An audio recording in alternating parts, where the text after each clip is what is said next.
পরিবর্তন এসেছে কিন্তু গণতন্ত্র প্রতিষ্ঠা হয় নাই। গণতন্ত্র পুনঃপ্রতিষ্ঠা হয়েছে গত 12ই ফেব্রুয়ারি নির্বাচনের মাধ্যমে। কেউ বিশ্বাস করবে নাই যে বিএনপি বিজয়ী হবে, হয়েছে। এবারও হাইপ তোলা হয়েছিল যে অন্য কোনো একটা দল বিজয়ী হয়ে যাচ্ছে, কিন্তু বাংলাদেশের জনগণ কখনো হিসাবে ভুল করে না।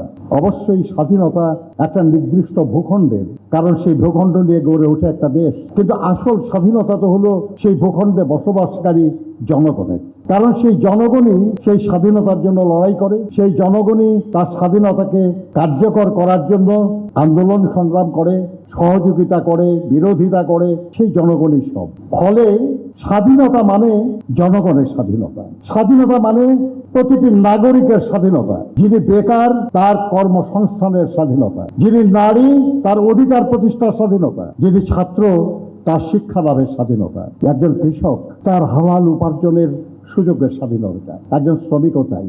এই স্বাধীনতা দেওয়ার চেষ্টা কে করেছে, এটা হলো আমাদের আজকের দিনের আলোচনার বিষয়বস্তু। আমরা সবাই জানি যে দেশের একটা বড় রাজনৈতিক দল যাদের নেতারা এখন পালিয়ে বেড়ায়, তারা দাবি করেছে যে তারা দেশে গণতন্ত্র বা স্বাধীনতা এনেছে, কিন্তু বাস্তবতে এই আমেরিকান ASTM স্ট্যান্ডার্ডে তৈরি আধুনিক যুগের আধুনিক pipe RFL easy pipe and fittings.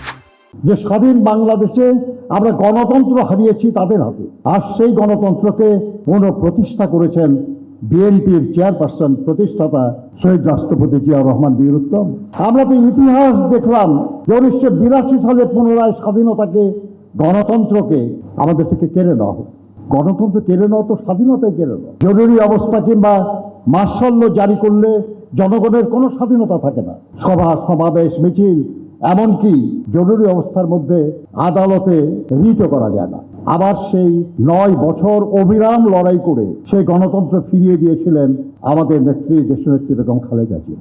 এরপরে আবার ষড়যন্ত্র করে বিএনপিকে হারিয়ে দেওয়া হলো, আওয়ামী লীগ ক্ষমতায় অধিষ্ঠিত হলো এবং বাংলাদেশের মানুষের সব অধিকার একে একে কেড়ে নেওয়া হলো। এই দেশের প্রকৃত একদলীয় সরকার যেটা শেখ মুজিব করতে চেয়েছিলেন, পারেন নাই, সেটা অন্যভাবে তার কন্যা করেছে। বাকশালের উদ্দেশ্য ছিল প্রত্যেকটা সরকারি বেসরকারি প্রতিষ্ঠানে বাকশালের কমিটি হবে। পুলিশ, আর্মি, বিডিআর, ব্যবসায়ী সম্প্রদায়, সচিবালয়, স্কুল, কলেজ, বিশ্ববিদ্যালয়, সব জায়গায় বাকশালের কমিটি হবে, বাকশালের দ্বারা চলবে। শেখ মুজিব করতে পারে না, কিন্তু শেখ হাসিনা করেছে। এমনকি আদালতগুলি পর্যন্ত দলীয়করণ করা হয়েছে।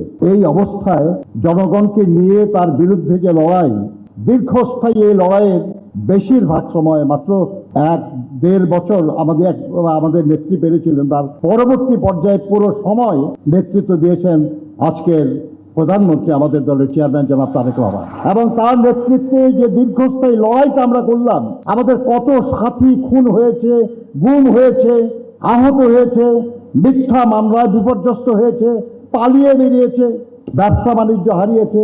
এই মানুষগুলির অবদানের চূড়ান্ত পর্যায়ে 2024 সালে ছাত্র শ্রমিক জনতার অভ্যুত্থানের মাধ্যমে এদেশের পরিবর্তন এসেছে। পরিবর্তন এসেছে কিন্তু গণতন্ত্র প্রতিষ্ঠা হয় নাই। গণতন্ত্র পুনঃপ্রতিষ্ঠা হয়েছে গত 12ই ফেব্রুয়ারি নির্বাচনের মাধ্যমে। সেই নির্বাচনে 91 সালে যেমন স্বৈরাচার বিরোধী আন্দোলনে আপসের নেতৃত্ব দেওয়ার কারণে মানুষ, জনগণ দেশনেত্রী বেগম খালেদা জিয়াকে বিজয়ী করেছিল, কেউ বিশ্বাস করবে নাই যে বিএনপি বিজয়ী হবে, হয়েছে। এবারও হাইপ তোলা হয়েছিল যে অন্য কোনো একটা দল বিজয়ী হয়ে যাচ্ছে, কিন্তু বাংলাদেশের জনগণ কখনো হিসাবে ভুল করে না। এই দীর্ঘ সময় যারা অবিরাম লড়াই করেছে, যারা খুন হয়েছে, গুম হয়েছে, তারপরেও লড়াইয়ের ময়দান পরিত্যাগ করে নাই, সেই দল এবং তার নেতা জনাব তারেক রহমানের নেতৃত্বকে এদেশের জনগণ গ্রহণ করেছে এবং এদেশের জনগণ বিজয়ী হয়েছে। আজকে সেই বিজয়ী জনগণকে তার বিজয়ের স্বাদ ভোগ করতে দিতে হবে।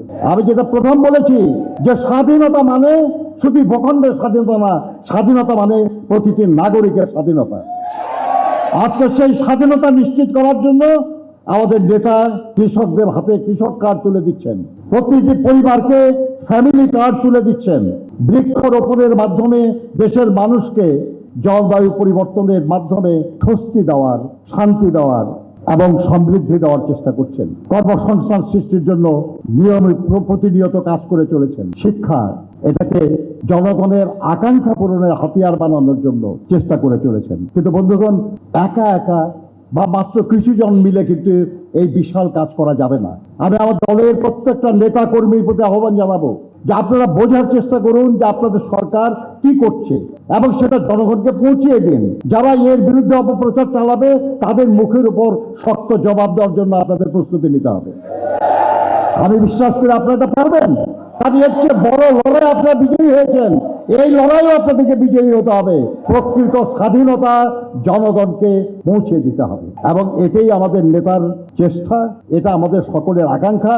আসুন আমরা সবাই মিলে স্বাধীনতার সেই আকাঙ্ক্ষা পূরণের জন্য চেষ্টা করি। যে স্বাধীনতার জন্য লড়াই করেছিল দেশের লাখো মানুষ, যে স্বাধীনতার ঘোষণা করেছিলেন আমাদের নেতা শহীদ প্রেসিডেন্ট জিয়াউর রহমান বীর উত্তম। আপনাদেরকে ধন্যবাদ। আসসালামু আলাইকুম।